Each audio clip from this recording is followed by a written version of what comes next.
পৃথিবী আজ আমার হাতের মুঠোতে নাকি? We are living in the global village.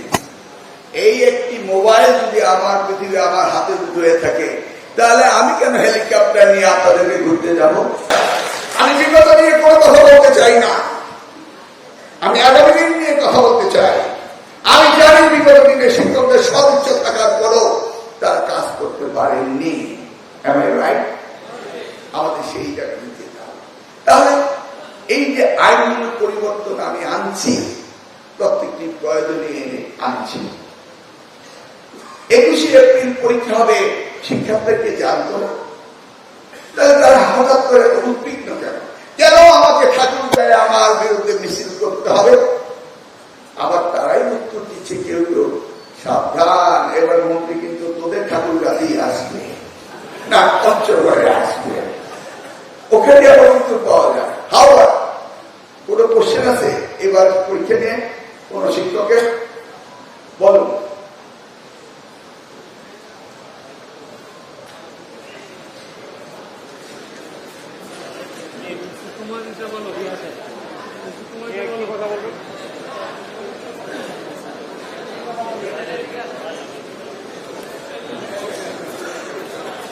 কেউ আছে না? বলবো, একটু বলেন কি জানতে চান পরীক্ষা সম্পর্কে, শিক্ষার মান উন্নয়ন সম্পর্কে? স্যার, আমি কাশী ইসলাম উচ্চ বিদ্যালয়ের প্রধান শিক্ষক, মিরপুর পল্লবীতে। আমাদের এবার নতুন করে যে সিসিটিভি ক্যামেরাটা দেওয়া হয়েছে, এই জন্য আমরা শিক্ষকরা আপনাকে ধন্যবাদ জানাই। কিন্তু আমাদের অনেক শিক্ষা প্রতিষ্ঠান আছে, যে শিক্ষা প্রতিষ্ঠানে অনেকগুলো সিসিটিভি ক্যামেরা, অনেকগুলো প্রতিষ্ঠান আছে, তাদের আর্থিক সংগতির অভাব। এই বিষয়ে সরকারের কোনো ইচ্ছা আছে কিনা যে সিসিটিভি ক্যামেরার যে ব্যয়টা, এটা আপনাদের মাধ্যমে আমাদের দেওয়ার কোনো ব্যবস্থা আছে? এটাই আমার জানার বিষয়। Very good, bullet question, bullet উত্তর। পৃথিবী আজ আমার হাতের মুঠোতে নাকি? We are living in the global village. এই একটি মোবাইল যদি আমার পৃথিবী আমার হাতের মুঠো হয়ে থাকে, তাহলে আমি কেন হেলিকপ্টার নিয়ে আপনাদেরকে ঘুরতে যাব? কিভাবে নিয়ে আনসার করে? আচ্ছা, আমাকে ক্লাসরুম পরিদর্শন করার জন্য যেতে হবে কেন?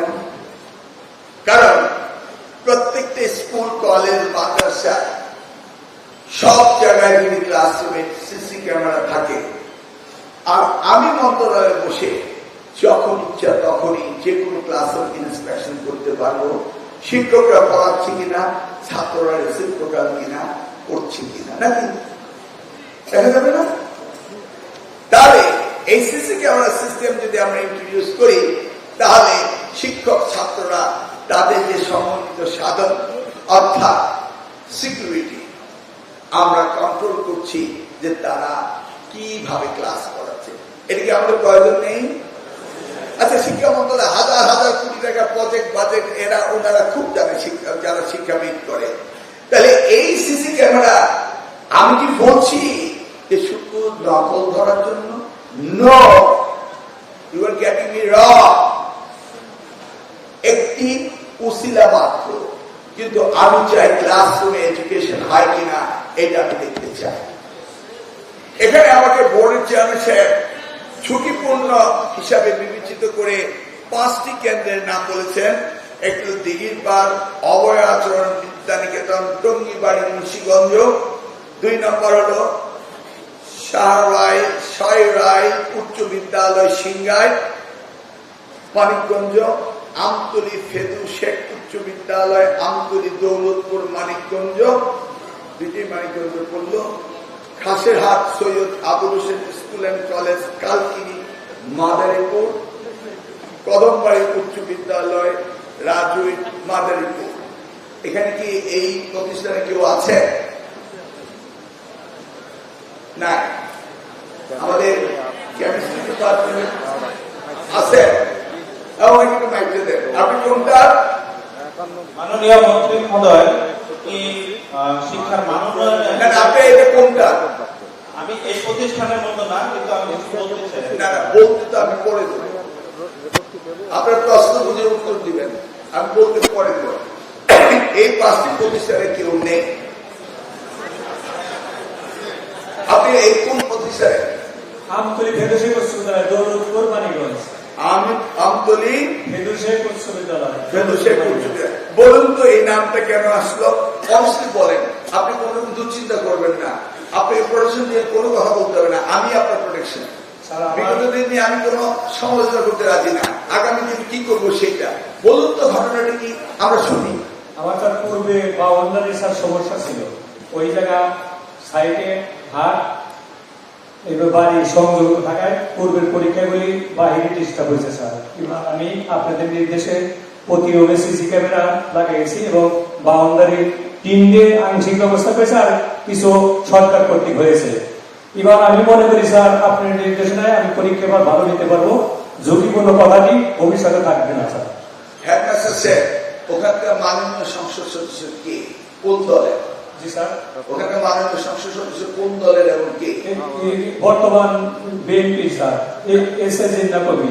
আচ্ছা ঠিক আছে, উনি নিশ্চয়ই আপনাকে আশ্বস্ত করবেন যে পাবলিকলি কোনো ডিস্টারবেন্স হবে না। উনি স্যার আজ আমার আমতলী মাঠে স্যার উনি মত বিনয় সবে করতেছেন বিকাল 3টায়, এবং উনি নিজ গুণে আপনাকে এই মব অ্যাটাকের প্রোটেকশন দিবেন, আর আপনি সিসি ক্যামেরা নিয়েছেন। নিয়েছি স্যার। এবার দেখেছেন তো, মানে সিসি ক্যামেরা থাকার কারণে ঝুঁকিপূর্ণ কেন্দ্র আর নাই, তাহলে আমার কি সেখানে যেতে হবে? আর কেউ আছেন এটা? তাহলে আমরা উত্তর পেয়ে গেলাম যে এই 5টি প্রতিষ্ঠানে সিসি ক্যামেরার কারণে আমরা আর কোনো ভাঙাবো সেন্টার নাই। তাহলে কি আপনার পাগল হচ্ছে? হবে? হতেও পারে যদি কিনা অতি চালাকি করে কেউ বলেন, অথবা একদম সরকারি কারণে শুনবো, এবং বিদ্যুৎ বিভ্রাট হতে পারে বিদ্যুৎ বিভ্রাট মানে বিদ্যুৎ চলে যায় না, তো বিদ্যুৎ চলে যেতে পারে, সিসি ক্যামেরা রেকর্ডিং হবে না, শিক্ষার্থীরা জানে বিদ্যুৎ নেই, এবার যা ইচ্ছা তাই করবো, সাধারণ রেকর্ড পাবে না, এটাও হতে পারে। অথবা চালাকিও হতে পারে। এই চালাকি বা বিদ্যুৎ সংকট দুটার একটাও চলবে না, আইপিএস থাকতে হবে। কারণ ক্যামেরা রেকর্ডিং এর জন্য আইপিএস এর এত বেশি পাওয়ারফুল লাগে না, সামান্য যে হেডমাস্টারের রুমের ফ্যান আর লাইট জ্বলার জন্য যে আইপিএস, সেটা হলেই যথেষ্ট। বুঝতে পেরেছেন? তাহলে আমরা বুঝলাম যে সিসি ক্যামেরা থাকলে আর নকল হচ্ছে না, নাকি? এখন বলা হচ্ছে ঘাড় ঘোরালেই নাকি আপনারা বহিষ্কার করে দিবেন, এটা কি সত্য? হ্যাঁ, এটা কি হয়? আপনারা অনেকক্ষণ লিখতে থাকলে, বসে থাকলে, পড়ালেখা করলে শরীর একটু খারাপ হলে ঘাটটা এরকম করেন না, তাই না? একটু শরীরটাকে একটু মোচড় দিয়ে ঠিক করেন না, তো এটা করলে কি দখল হয়ে গেল? আমার সিসি ক্যামেরায় ঠিকই থাকবে এবং আর্কাইভে রেকর্ড থাকবে। আমি আপনাদের কাছ থেকে পাসওয়ার্ড নিয়ে, ব্লুটুথ নিয়ে সরাসরি দেখবো এবং পাসওয়ার্ড আপনার চেয়ারম্যানের কাছে পাঠিয়ে দিতে হবে।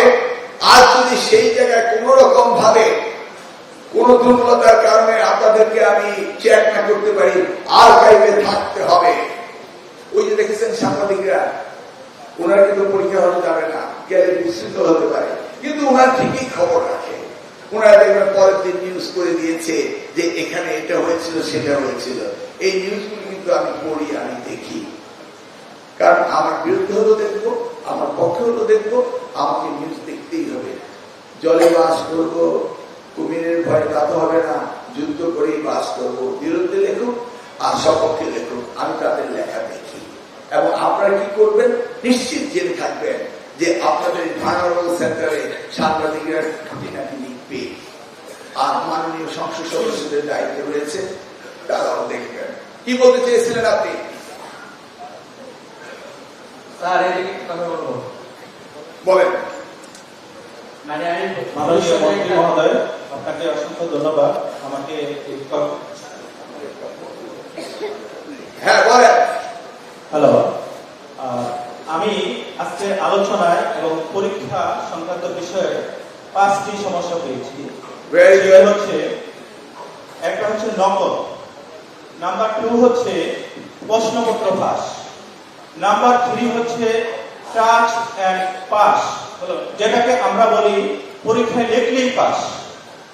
নাম্বার 4 হচ্ছে শর্টকাট সিলেবাস। নাম্বার 5 হচ্ছে বিগত দিনগুলোর অটো পাস। এই সমস্ত কারণে বিগত সময়ে শিক্ষা ব্যবস্থাকে কলুষিত হয়েছে। এই সমস্যাগুলো যদি না থাকে তাহলে পরীক্ষা পদ্ধতি অনেক সুন্দর হবে। সর্বোপরি কথা হচ্ছে এক্সামিনেশন বা পরীক্ষা একটি ছাত্রের মূল্যায়নের মানদণ্ড, সেটা সঠিকভাবে নিতে হবে। এই পরীক্ষা পদ্ধতিকে একটি বাস্তব রূপ দিতে হবে, যেটা সিলেবাসের সাথে সঙ্গতিপূর্ণ হতে হবে। আমি বলতে চাচ্ছি আমাদের শিক্ষা ব্যবস্থায় ইউনিক কারিকুলাম থাকতে হবে। শিক্ষা ব্যবস্থায় অনেকগুলো ধাপ আছে, ইংলিশ মিডিয়াম, বাংলা মিডিয়াম, মাদ্রাসা শিক্ষা, কারিগরি শিক্ষা। এই শিক্ষা ব্যবস্থাকে ইউনিক একটি এডুকেশন সিস্টেম করতে হবে। আমি মনে করি সেটা করলে এদেশের শিক্ষা ব্যবস্থার পরিবর্তন হবে। শিক্ষা ব্যবস্থায় যদি বৈষম্য থাকে, আপনার অ্যাড্রেস হয়ে গিয়েছে, আমরা বুঝতে পেরেছি। 1 নম্বর নকল, সেটা মন্ত্রী মহোদয় আরেকটি কথা বলি, সেটা হচ্ছে আপনি আমাদেরকে বলেছেন যে আমাদেরকে নিয়ে কাজ করবে। আমরা আপনাকে নিয়ে, আপনার আদর্শকে বা আপনার সাথে কাজ করব শিক্ষার মান উন্নয়নে। আপনি যা বলবেন আমাদেরকে আমরা অবশ্যই করব। আপনার আদেশ, আপনার হুকুম অক্ষরে করে পালন করব। কিন্তু আমাদেরকে আমাদের আমি শিক্ষা কিন্তুটা আসতেছি, কিন্তুটা পরে আসবো, কিন্তুটা আমি জানি। ধন্যবাদ। আগে আমি আমার সার্ভিস দেই, তারপরে কিন্তুটা নাকি বসেছেন আমাকে চেয়ারে, পরে কিন্তুটা আমি দেখবো। কিন্তুর জন্য আপনারা আমাকে 6 মাস ছেড়ে দেন, তারপর আমি কিন্তুটা অ্যাড্রেস করি কিনা সেটা দেখবেন। কারণ আপনাদের বিগত 17-18 বছর কিন্তু এখন আসলে আমার পক্ষে অ্যাড্রেস করা সম্ভব। আমি সব কিন্তু জানি। আজকে আসেন, আমরা আমাদের সন্তানদের মানুষ করব। আমি গরিব, ধনী, টিনের ঘর, ঘর নেই, বাতি নেই, লাইট নেই, কাপড় নেই, চোপড় নেই, খাতা নেই, বই নেই, তারপর আমার ছাত্রকে, আমার ছেলেকে আমি মানুষ বানাবো। আজকে সেই জায়গায় আমি আসছি। আমার কি হবে আসতে দাঁড়ো, আমার কি হবে সেটা আমি পড়েই যাই। যার কিছু নেই সেও কিন্তু হালের গরু বিক্রি করে পরীক্ষার ফি দেয় নাকি?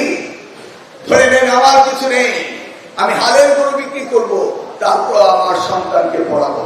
পৃথিবীতে সবচেয়ে বেশি ইনভেস্টমেন্ট হয় সন্তানদের জন্য, এবং সরকারও সবচেয়ে বেশি ইনভেস্টমেন্ট করবে শিক্ষার জন্য। সেই শিক্ষা ব্যবস্থার ইনভেস্টমেন্ট এই সরকারের প্রথম কমিটমেন্ট করেছে যে 5% জিডিপি দেওয়া হবে, বলেনি যারা তার কেমন? কিন্তু আমি কি 5% দিতে পারবো? কি ভাই সাংবাদিকরা, যেখানে না খেতে খেতে আমরা শুকনো, রুগ্ন, ক্লিষ্ট, দুর্বল হয়ে গিয়েছি, হঠাৎ যদি বিশাল ডিশে করে খাবার দাবার খাওয়া যায়, আমাকে বলেছে, কিন্তু আমি নিতে পারছি না। আমাকে নিতে হবে আস্তে আস্তে, বুঝতে পেরেছেন তো? অতএব সরকার দিবেন, প্রধানমন্ত্রী দিবেন, আমরা সামনের দিকে নেব।